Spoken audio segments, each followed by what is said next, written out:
Presidential candidate of the Labour Party in the 2023 elections, Mr. Peter Obi, has flayed the presidency over what he described as a futile attempt to cast him in a bad light using the American presidential election.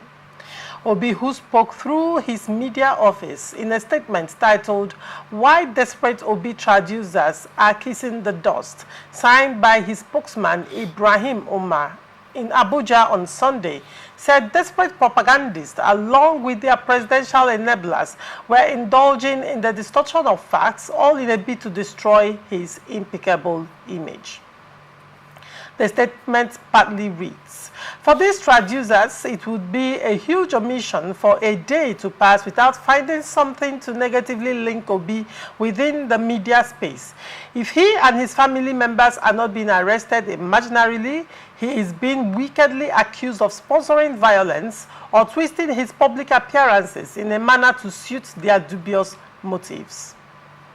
Perhaps the most laughable of such delusions is the presidency's efforts to ridicule Obi by dragging his name into the United States of America electioneering process by scandalously linking him with the Republican Party candidate, Donald Trump. We are very much aware of the motive behind these ridiculous comparisons, which is their uncanny way of currying favor so undeserved from the Democrats. Nigerians who mused about the derisory and facetious comparison have asked, will your calling Peter Obi a Trump translate to or mean that Tinubu is Harris? Obi remains a man who has not only become the conscience of the people, but also their hope for a new and egalitarian democracy. Rather than strive to market and justify their rusty and anti-people deleterious policies that have put Nigeria and Nigerians in the most horrendous conditions, they have resolved to convey misleading accounts of our principals' activities just to distract the credulous public. Finally, Peter Obi Media Reach wishes to plead with Nigerians, especially the obedience, within and outside the country and across all their political parties, to remain undistracted in their aspiration and desire to see a new Nigeria that is possible. Well, that was a comeback, a very strong comeback from Peter Obi Media team. What do you have to say to this, Dr. Nelson? I think that to a large extent I agree with most of what they have said, but I still have an issue with part of their position. All right. I agree with most of what they have said. It's really difficult and I think really laughable to associate the personality and the person of Obi with the personality and the politics of Trump.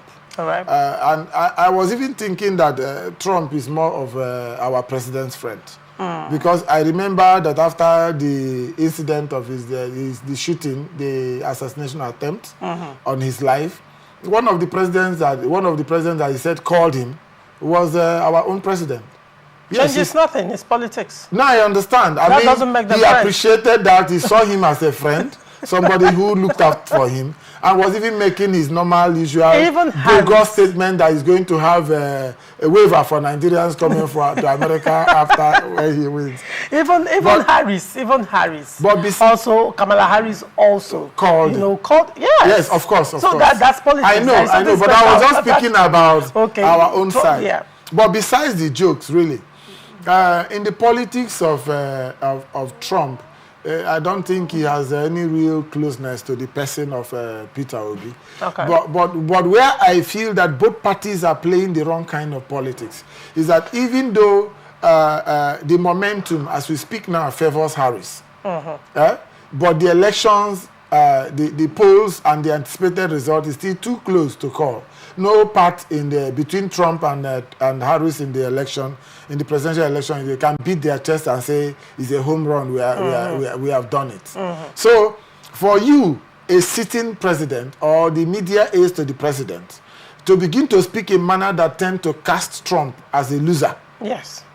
Is a problematic fellow. It's a wrong politics. What if Trump emerges the president? What will that portend for relations between the government of Trump and the government of Tinubu and the implication for national interest and all that? That is too hasty and that is unprofessional.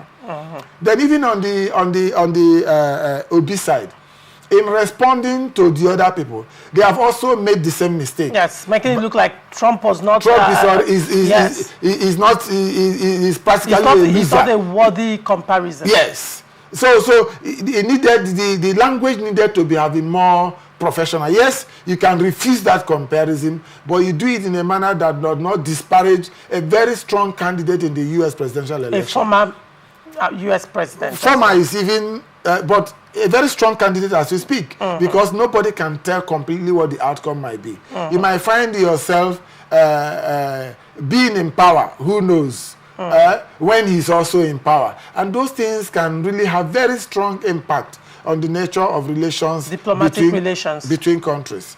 But besides that, the idea of just using everything for the sake of trying to smear a candidate's personality is just too much. Now, and unnecessary. When you look at the stance of some of the Bayo Onanuga, for example, Bayo Onanuga has said a lot, as a presidential media person. And then now the presidency also coming out to, at every given time, they always have something to say about Peter Obi. Isn't that giving cause for concern? Yes, it's a cause for concern to them. Because to the presidency or to the presidency. Okay. In fact, for me, it's even a plus for Peter Obi. Because in politics, any kind of publicity is good publicity. So they say the only time you lose is when the person you're speaking is when the person being spoken of is dead or does not have capacity to respond. But they're actually putting him in the air, putting him everywhere, and it shows the fact that the man is a rising star every day. And they are troubled with his personality, with his reach, with his capacity. Could Peter Obi be a threat right now to the federal government? If he's not a threat, if he's not the second tenure ambition if he's not a threat, why are they paying so much attention to him? And of course, the more they are not doing what they are supposed to do, the more they should see Peter Obi as a threat. If they are doing what they are supposed to do, then they will not be seeing him as a threat. It's simple logic. Interesting perspective. Interesting perspective. But then, would you say that to a large extent, Peter Obi has done credibly well for himself in the aftermath? Because, there are also, yes, he has been quite outspoken in critiquing some of the government policies. However, in the structure of the Labour Party, even though that, yes, right now they've made a very bold move to have the structure, the party structure organized, but we are still looking at, 2027 is not far. From next year, the electioneering year will start. In fact, right now it has started because people are beginning to make statements with regards to 2027. One would wonder, one of the major challenges that Labour Party had during the 2023 presidential elections was the fact that they didn't have agents in most of the polling units, particularly in remote places. One would wonder, how well is Labour Party doing? What are they doing to tackle that particular problem? What are they doing to spread their tentacles so that in the forthcoming 2027 presidential elections, they can say, okay, besides being popular right now as a third party, we are a force in the real sense of the word. Because it's one thing to be popular and another thing to have the structure to deliver you in the forthcoming elections. Okay, I think the where I would like to start is the first question you asked, if Peter Obi is doing the right thing after the 2023 general elections. I think he is. In recent Nigerian political history, it is I don't think there's any leading aspirant that have put up the kind of presence that he has right after a general election. When many people expected him to be sucking and counting his woes over the last election, he just went about his business, not necessarily campaigning directly, but of course, in marketing, there's something they call brand stretching.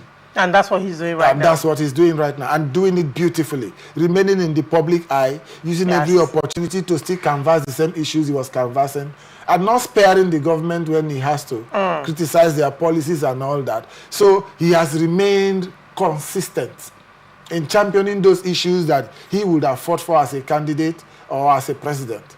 And I don't see anybody in recent Nigerian political history at that level that have remained afloat like that. For Atiku Abubakar, we know that, yes, he has contested back-to-back for some time. But what he has done is, after the election, he just takes a break. But this time around, I think he's not taking a break. And again, have you noticed that? I see that as part of the influence of the P2B phenomenon. Because he knows if he takes a back seat, then he will just fizzle away. He will fizzle away. So he's trying to, in your opinion, he's trying to everybody on the seat. He's trying to, he's on his toes because of P2B. Yes. Interesting. Now, when you also look at Nigerian politics, actually, it's not, sometimes the popularity of the candidate, you know, after all the popularity of the candidates in the eyes of the masses, the party has a major role to play. Yes. And in Nigeria right now, we are still not practicing independent candidacy. Yes, the party has a major role to play. But because of our own uniqueness, unique environment, I think that what the issue should be now, as leading up to the next general election, should be on electronic transmission of results being finally, clearly enshrined. Not for any court to come out tomorrow and tell us that INEC has an option. What makes you think that the government choose to use it or what not makes to you use think it? that the government will shoot themselves in the foot by doing that? Yes, the government is the government, but the government cannot be bigger than the people. They cannot be bigger than the country. Are the people pushing for that now? Of course, there are places and issues are being raised, but again, a lot will fall back on civil society groups and the political parties to champion this thing to a level where it becomes incontrovertible, right? And once that is done, we'll see that in the last general election, Obi was one, not known as much as is known now nationally, right? And he went into Labour Party very close to the election.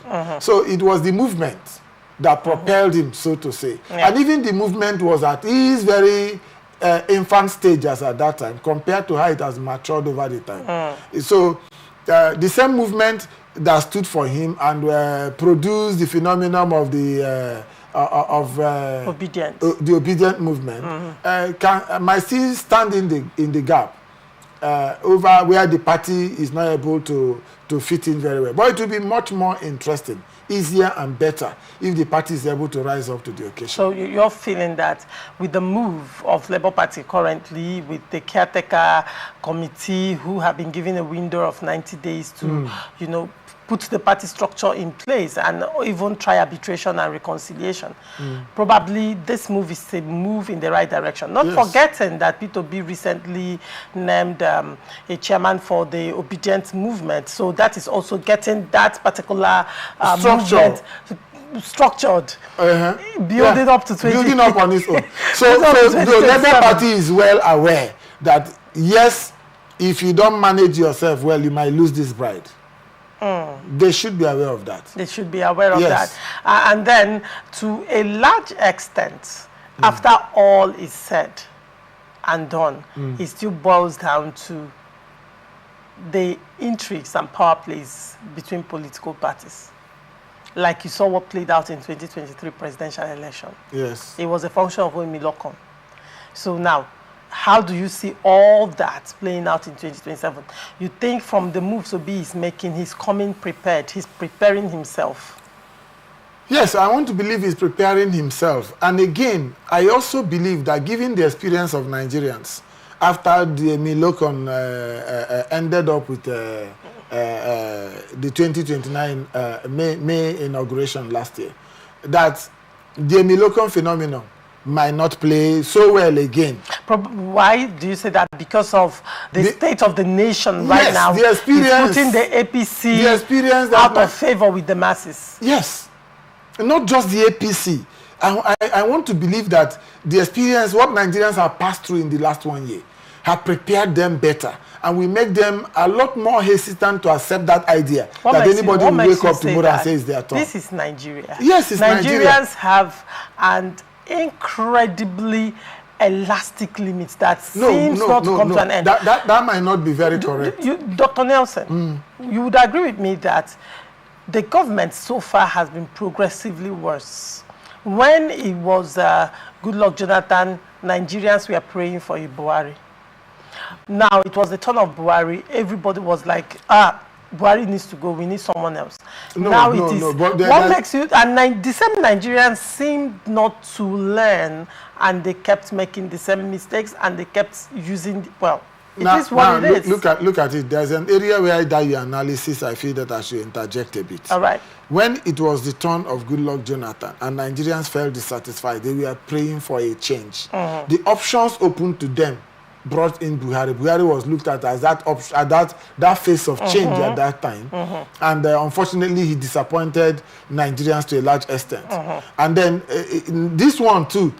So now it is now, I mean, for the parties to begin to think about presenting the right candidates. And that's why I've been hammering on Labour Party as a possible option. Perhaps another party can also rise with some other credible candidates. Because of the talks of merger has been floating the political. Yes, who knows whether another party might rise with another kind of candidate.